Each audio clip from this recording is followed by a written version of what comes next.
Okay, just a couple of things at the top here. You hopefully have seen a statement we just put out by the Secretary condemning yesterday's terrorist attack in Abu Dhabi that killed 3 innocent civilians and targeted civilian infrastructure. We remain committed to the UAE's security and ability to defend itself. And we stand united with our Emirati partners in defending against all threats to their territory. And then last week, I think you may have seen Secretary Austin designated the Defense Microelectronics Activity as a Center for Industrial Technical Excellence.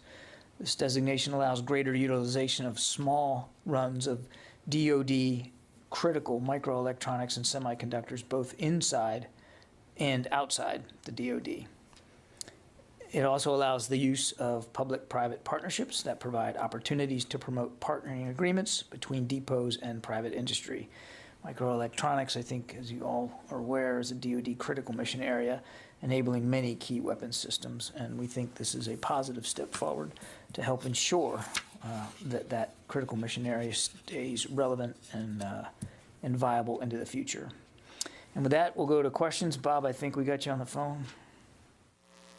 Yes, thank you, John. A couple quick questions. The statement on the Abu Dhabi attack says the U.S. is committed to helping UAE defend itself.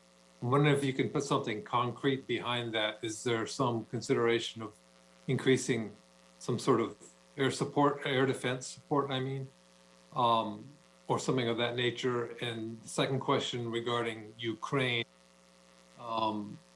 So where do things stand right now in terms of plans for further arms transfers to Ukraine or perhaps increasing in-country training, that sort of thing? Yeah, Bob, thanks. On UAE, I don't have any additional announcements to make today. I think, as you know, we have a very robust defense partnership with the UAE, which does include foreign military sales of various different types of weapons and platforms. And so that will continue, of course. And obviously, we're in constant discussion and dialogue with our Emirati partners about ways we can strengthen that defense partnership, but nothing today. I think today it was really important. The Secretary felt it was important to make clear that that just like elsewhere in the administration, we take these attacks on the Emiratis seriously, and we're going to continue again to look for ways to make that defense partnership and their ability to defend themselves stronger and better. On Ukraine, nothing to announce today either with respect to additional defense articles. As we've said all along, we're going to continue to look for ways to help Ukraine defend itself, and that does include additional security assistance. But again, nothing to say today about that. On trainers, I think, as you know, Bob, the Florida National Guard has members currently deployed to Ukraine in this rotating advise and assist capacity, and they remain at work alongside their Ukrainian counterparts, again, advising and assisting and helping train. And we expect that mission will continue. Now, obviously, as I said last week, we're going to continue to watch the situation on the ground, and if we need to make decisions for force protection purposes, we'll do that. But there are no planned additional rotational troops to Ukraine at this time. No changes to what the Florida National Guard is doing on the ground. Janie. Thank you, John. Do you know the North Korea first time the missile launches?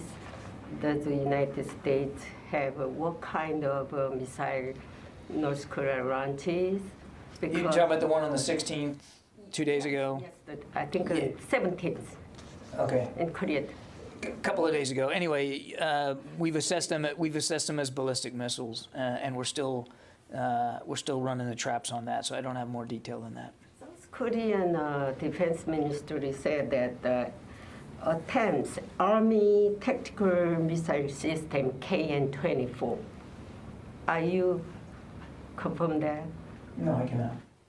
Because South Korean defense minister, they announced yesterday that, and also South Korean Minister of Defense announced that North Korea's recent missile launches assessed as a threat and a serious military threat to ROK. My question is, are you devaluing these missile launches because they don't threaten United States? Are we what about these launches? What was the verb you used? Yeah, devaluing. Devaluing. Yes. We're not devaluing anything, Janie. Not at all. And we have a treaty alliance with the Republic of Korea. We have actual, tangible security commitments to the defense of South Korea. We take that very seriously. So there's no devaluing and at all. We're obviously, and we have as an administration, condemned these missile launches and called them out for what they are. Clearly violations of various UN Security Council resolutions and dangerous to the region, certainly dangerous to our allies and partners, and we're taking that very seriously. There's no devaluing of anything.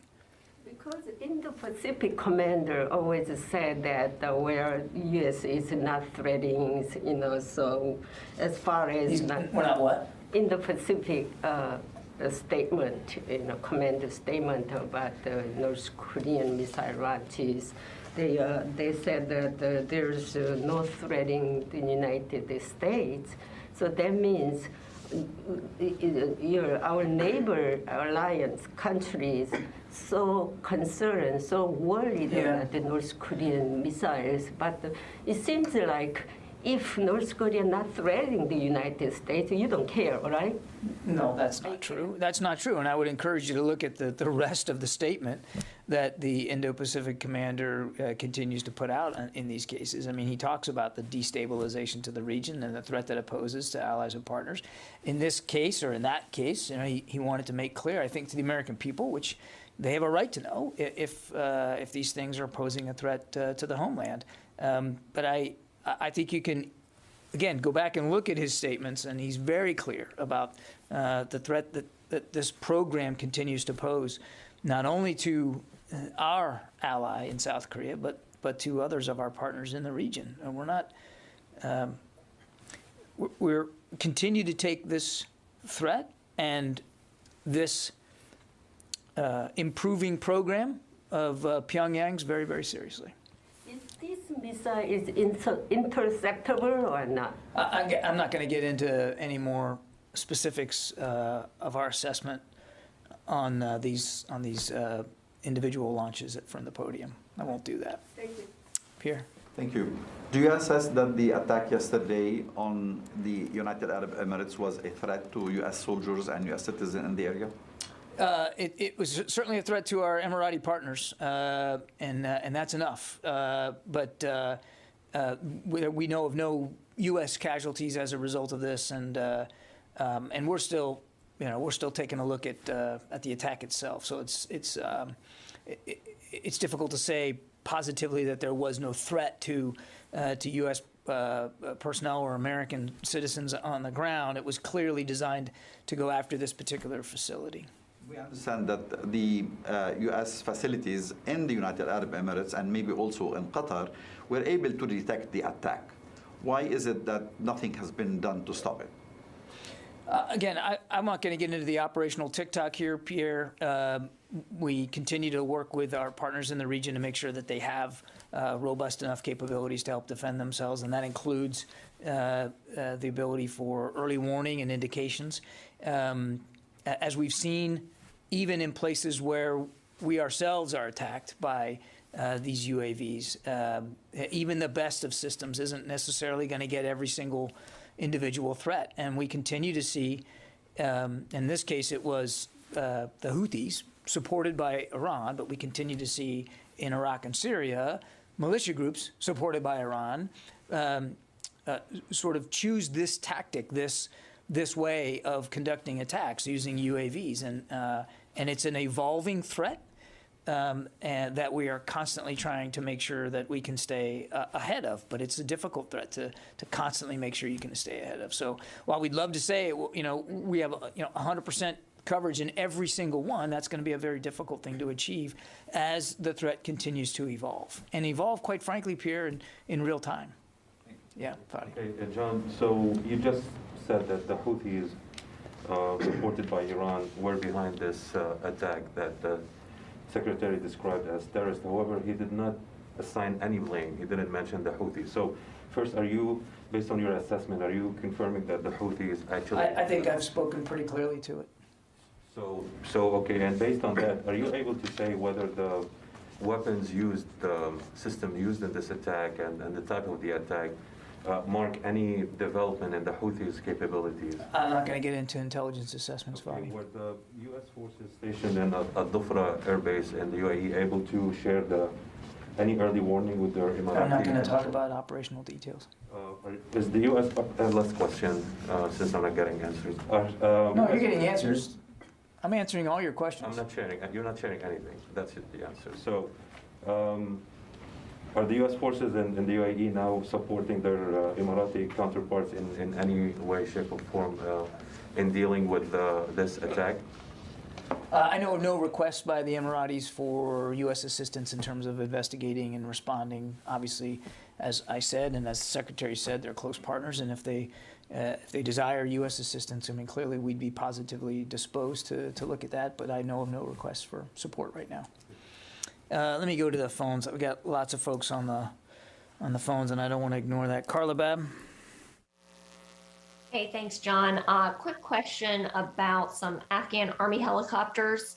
There were about a dozen that went to Tajikistan and Uzbekistan on August 15th, and now the Taliban is looking to get them back. And I'm just wondering what the Pentagon thinks about that and where the Pentagon feels that those Army helicopters should go. Thanks. Still working out the disposition of those helicopters, Carla. I don't have an update for you on any decisions about how they will be handled, but I think it's safe to assume that they will not be sent into Afghanistan to be used by the Taliban. But as to what they end up doing and where they end up going and who ends up with them, we're still working our way through that decision-making process.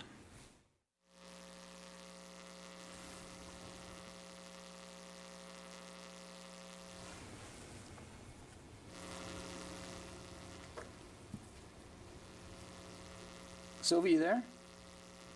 Hello, yes, sorry, I didn't hear you were calling me. Russians have announced that they are going to start new exercises with Belarus.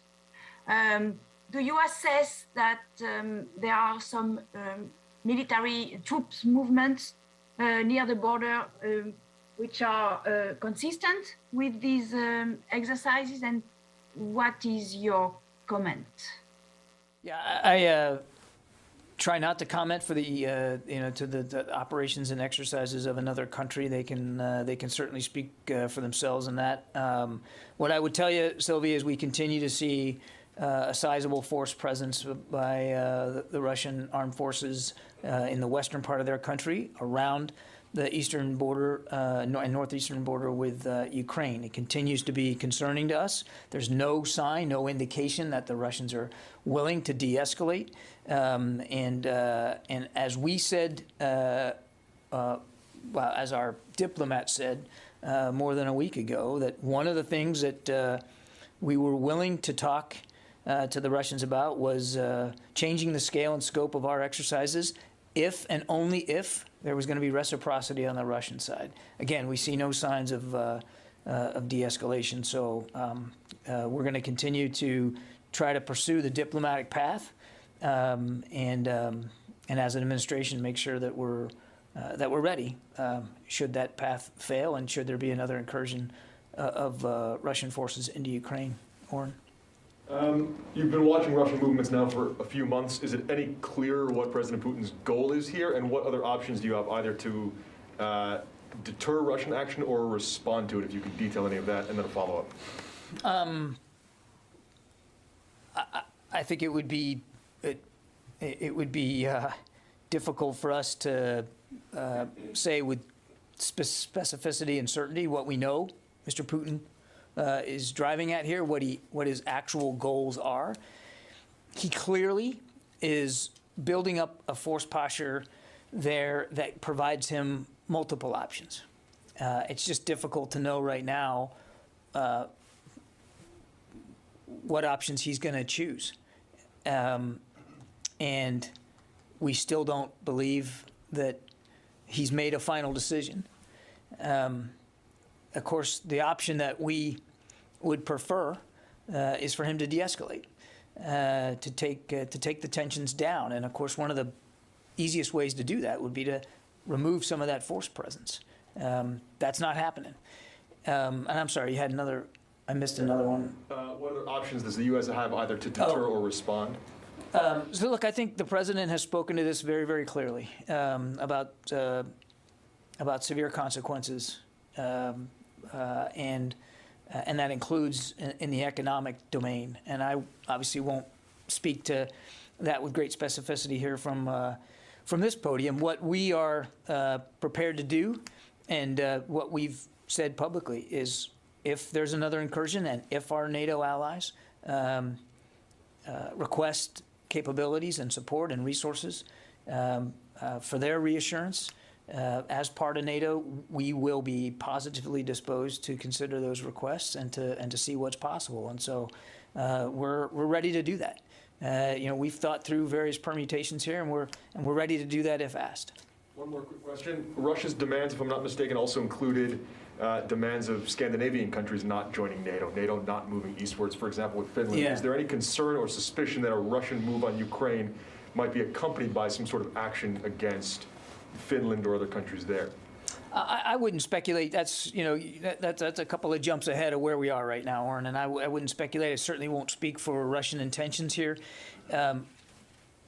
We're focused on the issue at hand, which is making sure that Ukrainian sovereignty is respected, that there's not another incursion, and trying to find a way, as an administration, finding a way to diplomatically de-escalate this. And we still believe that there's room for diplomacy.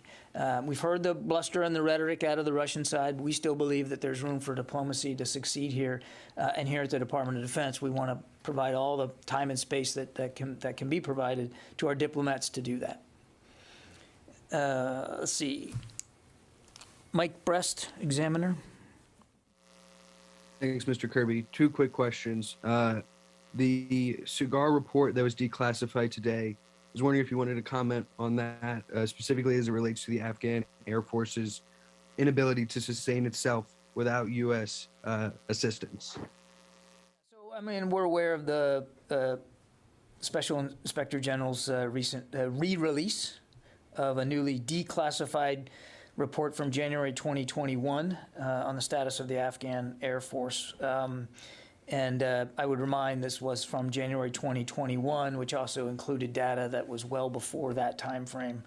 And what remains clear is our longstanding insistence and open acknowledgement of three key tenets surrounding the importance and the long-term viability of what was the Afghan Air Force, the important role that they had in supporting the ANDSF on the ground, the need and the importance that we recognized of continued funding and maintenance, logistics and training support, which again, Special Inspector General found as well, and the challenges, of course, faced with continuing such support amidst a withdrawal of on-the-ground forces. The specific challenges that were presented in this report were well known to us. In fact, were being actively addressed by the department and our coalition partners as presented by the responses that we issued to the Special Inspector General's three main recommendations. And these were responses made by Headquarters U.S. Forces Afghanistan, the Combined Security Transition Command Afghanistan, and NATO Special Operations Command Afghanistan.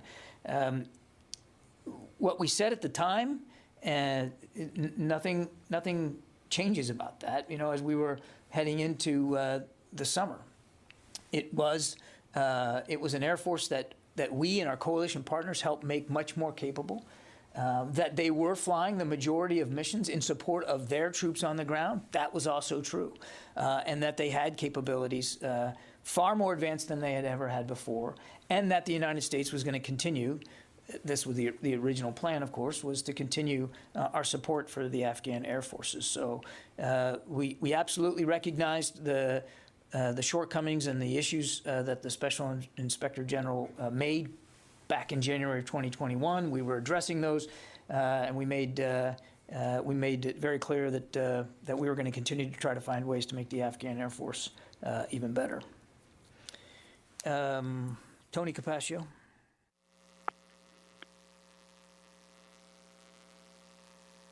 Hey, John, thanks. I had two quick questions. One on DoD health issues. Is there a contemplation of going to health condition Delta?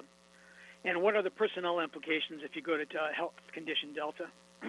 There's no plan right now to go to Delta, Tony. I don't have a list of the criteria of what Delta would require, but we can certainly get that for you.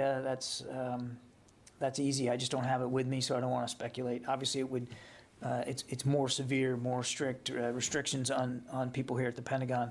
But I'm not aware of any discussion to move from Charlie to Delta at this time. Quick Ukraine question. Last week, a Russian reporter asked Deputy Foreign Minister Sergei Yabkov in an interview that was broadcast on Thursday whether Russia was considering deploying military infrastructure in Venezuela or Cuba. He responded, "I don't want to confirm anything or rule anything out." Question for you. Has DoD or Southcom picked up any indications that Russia intends to move any military hardware to those nations, or that officials of those nations have invited such a move from Russia? Well, I'm not going to speak about intelligence issues here from the podium, Tony, and I'm also not going to respond to Russian bluster about something like that. I would just point you to what Jake Sullivan said last week, and that is that we take our responsibilities to defend this country and our national security interests very, very seriously, and we will continue to do that in whatever case that those interests are going to be threatened by anybody. And I think I'd leave it at that. Tara Kopp. Hi, John. Thanks for doing this. One on COVID. At Force Protection Charlie, what's the guidance for DoD civilians on attending conferences or official travel? Is that all on hold for right now? And then I have one on Ukraine. It's allowed right now, and again, Charlie applies to the Pentagon reservations. So it's not the entire Department of Defense, but the only travel that's permitted is what's considered critical to national security. So, participation in conferences obviously is put on hold, and that applies to everybody, uniformed and civilian alike. Okay, thank you. And then on Ukraine, in your earlier responses, you noted that change is possible if force protection measures make it necessary. Is it also possible that DoD would be withdrawing U.S. troops from Ukraine, or is it just to augment those and guarantee better force protection in case of an incursion?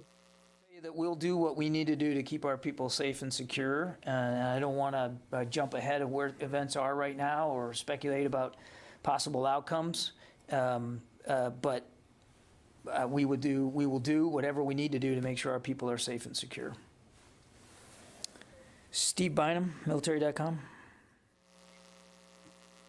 Thank you, John. Hey, with all the issues on Texas's border mission, soldiers aren't getting paid on time, they're running out of water, they're getting in trouble drinking as such like that. Is there any authority for the Pentagon to investigate the state mission, or is there any want to do so or step in any way on that?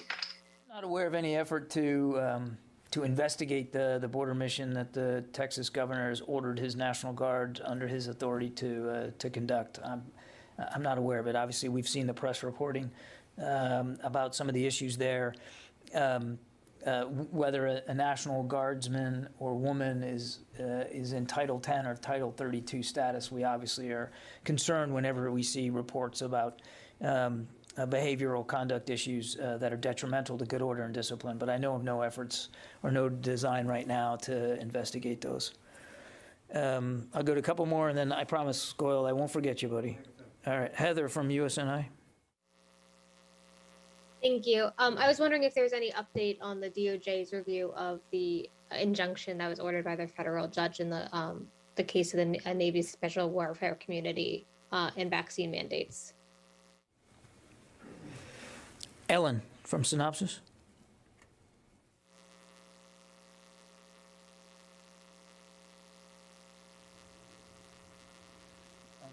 Couple more seconds there, Ellen.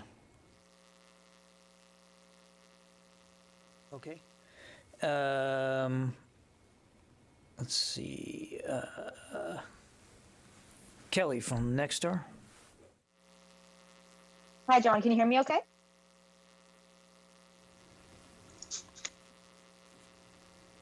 Can you hear us okay? Yep, I got you. All right, great. Just an update since Friday regarding the false flag intelligence. Is Russia making any other movements to provoke an invasion? Any kind of intelligence that you're seeing that you could share? Yeah, again, we're mindful of being careful about talking about specific intelligence. I would tell you, again, without getting into too many details, we continue to be mindful of indications that the Russians will look for opportunities for what we call false flags to create the appearance of or an impetus for, a pretext for them to launch an invasion. So what we talked about last week, we still believe is valid, but I simply wouldn't go into more detail than that. Jared Suba.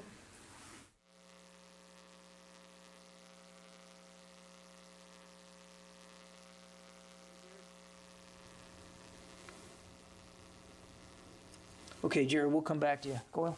Thank you. Two questions, please. One, going back to Texas incident. Pakistan's Prime Minister Imran Khan said that Dr. Siddiqui in Texas federal jail is a political prisoner, and I will do everything in my power to get her out of the country. And he never said that whatever incident took place, British, citizen, of course, background is from Pakistan, but he never said or condemned the issue. My question is, what message you think Secretary have for the terrorists? Or do you believe, I'm sorry to interrupt you, do you believe this is a political jail for her for 83 years, and she was, of course, caught in Afghanistan for doing some terror activities? Yeah, the department's not going to weigh in on a legal law enforcement issue, Goyle. I think you can understand that. We take very seriously our responsibilities to defend this country, our national security interests, and our people, and that does mean continuing to conduct counterterrorism operations where and when needed, and that's our focus, and we're going to continue to do that. The only thing I would say about the events in Texas is to I think, and you just have to, when you look at it, just congratulate those law enforcement personnel, the FBI, local law enforcement, who work so efficiently and so well to get everybody out safely. I think that's remarkable, and we obviously extend our thoughts to the community there, as well as specifically the Jewish community. So, but beyond that, I think we'll let the Justice Department speak to this. And John, going back to Afghanistan, Afghanistan's newly Taliban government is seeking recognition from the military and other powers and countries to recognize them. But at the same time, what promise they made, the Taliban government, to the Pentagon and to the global community, they are not holding their promises, and they are still after the innocent women and children and all that. So but my question is, you think Pentagon is going to recognize them as far as military power is concerned, or military support is concerned? And again, what is the Secretary's message for the Afghan Talibans as far as supporting terrorism? State recognition is not the purview of the Department of Defense, so I'd refer you to our colleagues at the State Department to speak to that. The Taliban have not been recognized as the official government of Afghanistan. And what we would say is, I think what everybody has said across the administration, that we want to see human rights, civil rights. We want to see the promises made by the Taliban actually delivered in terms of how people are going to be treated in Afghanistan. And separate and distinct from that, here at the department, we're going to stay eyes on to what's going on there. And again, back to my earlier point, we have serious, significant counterterrorism responsibilities. And we have over-the-horizon capabilities that we can avail ourselves of. And we're going to continue to make sure that Afghanistan doesn't serve as a safe haven for an attack on the homeland again. Yeah, sir. Good afternoon, sir. Question on the Africa Sahel. As you know, France is scheduled to wind down its Operation Barkhane counter operation in the Sahel the first quarter of this year, and then gradually draw down troops from about currently 5,000 to 2,500 by next year. So last year, September 2021, Secretary Austin, he had a phone call with France's Armed Forces Minister Florence Parly, and he assured her that the Pentagon remains firmly committed to supporting France's counterterrorism mission in the Sahel. So how will France's reducing drastically its amount of troops, cut in half, impact on the U.S.'s support for this counterterrorism operation? Will they increase their support or pull back? I think it's too soon to tell. I mean, and I certainly would refer to the French Ministry of Defense to speak to their operations and how they're going to conduct them. But nothing will change about our commitment to continue to support France in these efforts. So broadly speaking, that doesn't change. How they change their footprint or their operations is really for them to speak to. But the Secretary was very clear, and we've been consistent. We're going to continue to support them as they need it. And as their needs change, regardless of footprint, and as their needs change, we'll adapt our support to best meet their requirements. And frankly, ours too, because we have a shared security interest in dealing with terrorism threats there in the Sahel. Does that answer your question? Okay, I got to go. Thanks very much. I think I got to everybody on the phone. Yes, I did. All right. Thanks, everybody. We'll see you later this week.